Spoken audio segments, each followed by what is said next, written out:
사무엘하 11장입니다.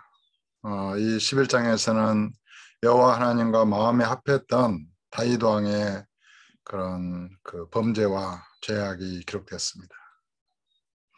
참으로 안타까운 일입니다.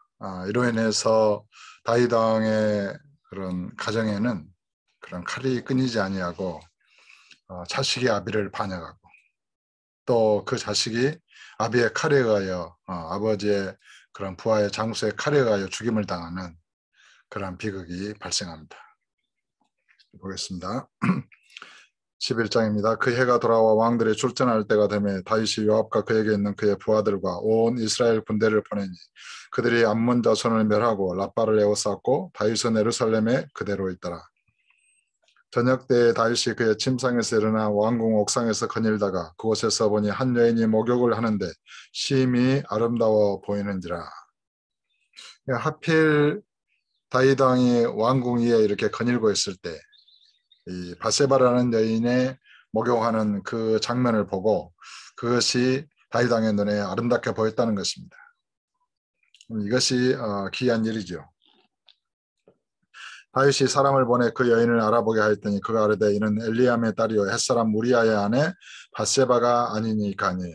다윗이 전령을 보내어 그 여자를 자기에게로 데려오게 하고 그 여자가 그 부정함을 깨끗하게 하였으므로 더불어 동침함에 그 여자가 자기 집으로 돌아가니라.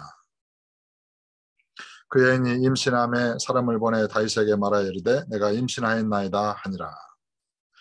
다윗이 요압에게 기별하여 햇사람 우리아를 내게 보내라 하매 요압이 우리아를 다윗에게로 보내니 우리아가 다윗에게 이르매 다윗이 요압의 안부와 군사의 안부와 싸움이 어떠했는지를 묻고 그가 또 우리아에게 이르되 내 집으로 내려가서 발을 씻으라니 우리아가 왕궁에서 나가매 왕의 음식물이 뒤따라가니라.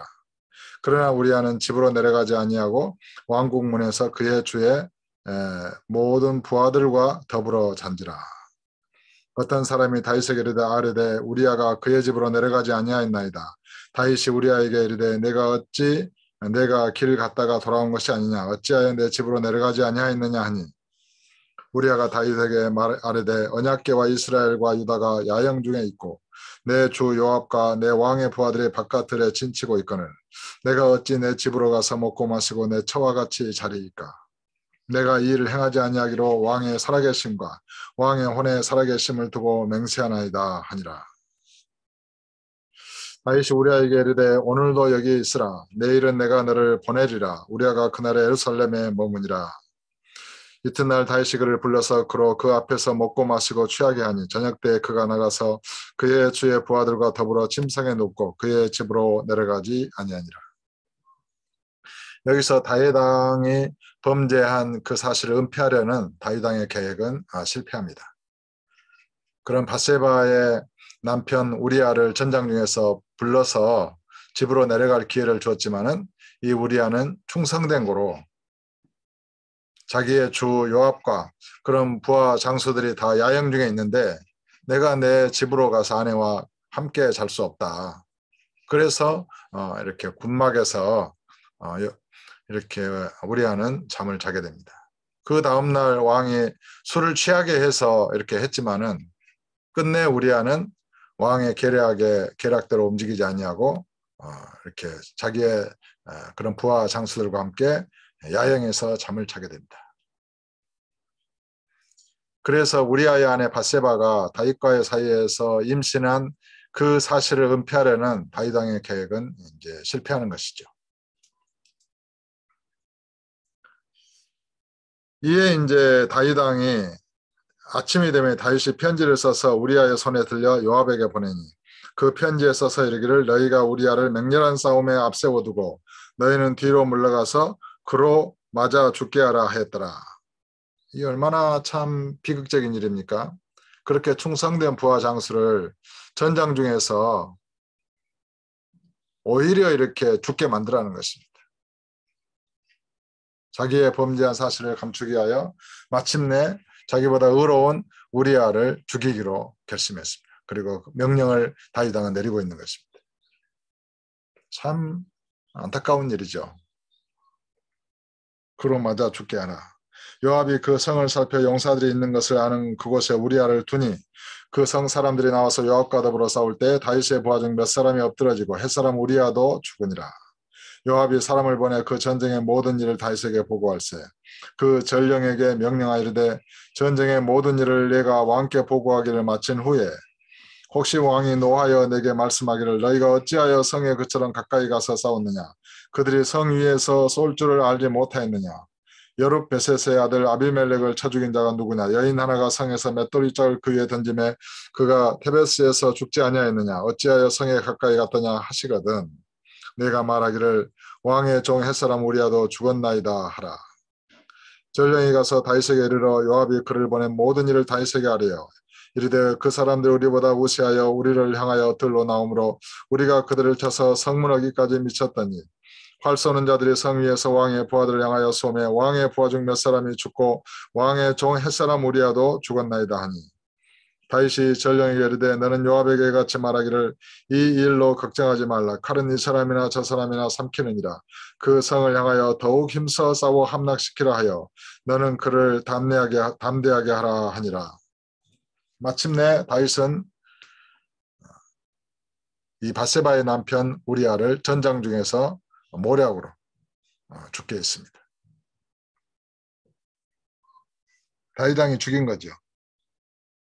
우리아의 아내는 그 남편 우리아가 죽었음을 듣고 그의 남편을 위하여 소리내어 우니라. 그 장례를 마침에 다윗이 사람을 보내어 그를 왕궁으로 데려오니 그가 그의 아내가 되어 그에게 아들을 낳으니라.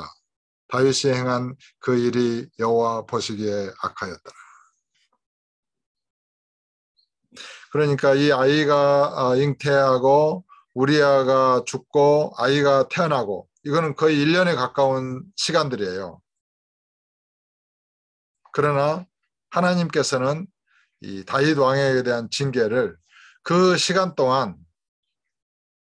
이렇게 기다리신 것으로 보여집니다. 이 아이가 태어난 거예요. 참 이것도 좀 이렇게 우리가 생각하기에는 기이한 일이죠.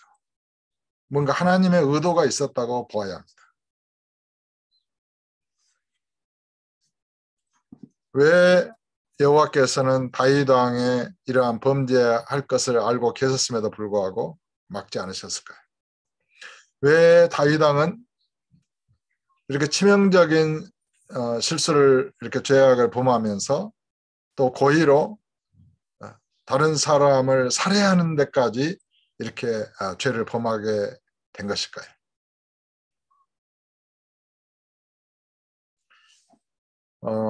저의 짧은 소견으로는 다윗 왕이 여호와의 마음과 합하였지만 결국 왕이 되고 또 이스라엘을 다스리게 되면서 그 내면에 무의식에 혹은 깊은 영안에 그런 죄가 있었고 그 죄가 이제 드러날 때가 된 것이다. 이렇게 해석할 수 있는 여지가 있습니다. 그러니까 다윗 왕이 왕이 되지 않았다면 아마 그가 그런 시골의 목동이었다면 영원히 주님의 마음과 합하여 하나였을 수도 있습니다. 그러나 다윗 왕이 이제 여러 가지 전쟁과 그런 시련을 겪으면서 왕이 되고 마침내 이스라엘을 다스리는 그런 권좌에 올랐습니다. 그 마음속에 그가 알지 못했던 그런 죄악의 그런 씨가 자라서 마침내 다윗으로 하여금 범죄하게 한 것이 아닌가. 인간은 그 누구도 자기의 인생을 마치기 전에는 자기 속에 어떤 죄가 있는지 스스로 깨달을 자가 없습니다. 어떤 상황이 되면 자기의 불신함과 어떤 자기의 악함이 드러날 수 있습니다. 또 어떤 상황이 되면 없던 마음이 생겨날 수 있습니다. 주께서 어떤 은혜를 베풀지 아니하시면 사람 가운데 그런 죄나 마귀나 어떤 것이 틈타서 그 사람의 마음을 고장낼 수 있습니다. 그러므로 우리는 언제나 주님을 의지해야 되는 것입니다. 주님을 의지하여 주의 은혜로 사는 것이지 자기가 스스로 깨끗하고 의롭다고 주장할 수 있는 사람은 한 사람도 없는 것입니다. 또한 이 다윗 왕이 이렇게 범죄하게 된 때는 죄가 많은 곳에 은혜가 넘쳤나 이렇게 신약에 말씀이 있지 않습니까? 다윗 왕이 이렇게 범죄함으로 인해서 시편에서 이렇게 울며 이렇게 통곡하며 회개하며 기도하거든요. 그러면서 하나님 아버지의 자비하심과 그 은혜의 풍성함을 더 깨닫게 되지 않았을까? 인간은 자기가 죄인의 괴수인 것을 깨닫고 회개할 때 하나님의 은혜를 온전히 알게 되는 것이거든요. 우리의 이방인의 사도 바울도 자기가 죄인 중에 괴수다 이렇게 고백했습니다. 회개하고 복음을 믿으라. 다윗 왕은 아마 이러한 자기의 범죄로 인해서 자기도 모르게 자기 속에 있는 그런 죄와 악을 깨닫고 심히 통회하며 애통하며 회개했을 것입니다. 그리고 주의 은혜를 알게 되고 주의 자비하심을 깨닫게 되었을 것입니다. 그리고 이제 마침내 예수 그리스도를 그가 영 안에서 믿게 되었겠죠. 때가 됐을 때. 그렇게 생각하면 하나님의 은혜와 어떤 그런 섭리, 또 인생에 향하신 하나님 아버지의 자비하심, 그 은혜로우심, 그것을 그 누구도 멸시하거나 그럴 수 없습니다. 다른 사람을 향하여 자기가 손가락질하거나 비판할 수 없습니다. 왜냐하면 우리도 다른 사람처럼 언제든지 넘어질 수 있기 때문입니다. 우리는 주님을 의지하여 서 있습니다. 주께서 손을 놓으시면 우리는 넘어질 수밖에 없는 것입니다. 주님을 떠나서는 우리가 스스로는 아무것도 할 수 없다는 것을 깨달아야 합니다. 영원히 우리는 주님을 의지하여 존재하는 것입니다. 주님으로부터 끊임없이 흘러나오는 그 생명으로 인해서 우리가 살아있는 것입니다. 그 생명이 불신앙으로 인해서 끊어지게 되면, 막히게 되면 저와 여러분은 즉시로 시들어가고 어둠 속에 갇히게 되는 것입니다. 스스로 지혜 있는 척하거나 스스로 의롭다거나 스스로의 행위로 어떤 자랑하려 하거나 어떤 그런 것은 지극히 어리석은 것이고 하나님의 은혜를 모르는 것이며 다른 사람을 비판하거나 판단하거나 멸시하는 행위는 자기에게 베푸신 하나님의 은혜를 멸시하는 행위가 될 것입니다. 오늘은 다윗 왕의 이런 실패와 범죄와 악을 우리가 보면서 하나님 아버지의 어떤 깊은 그런 은혜와 사랑, 섭리, 그런 헤아릴 수 없는, 측량할 수 없는 그런 은혜, 어떤 그런 것을 더 생각해 보게 됩니다. 오늘 또 주의 은혜 안에서 깊이 주님을 의지하고 더욱 의지하고 주님이 아니고서는 스스로는 아무것도 할 수 없는 존재임을 깊이 자각하고 그 은혜 안에서 걷고 말하며 행하는 아름답고 복된 우리 성도님들 다 되시기를 주 예수 이름으로 축복합니다.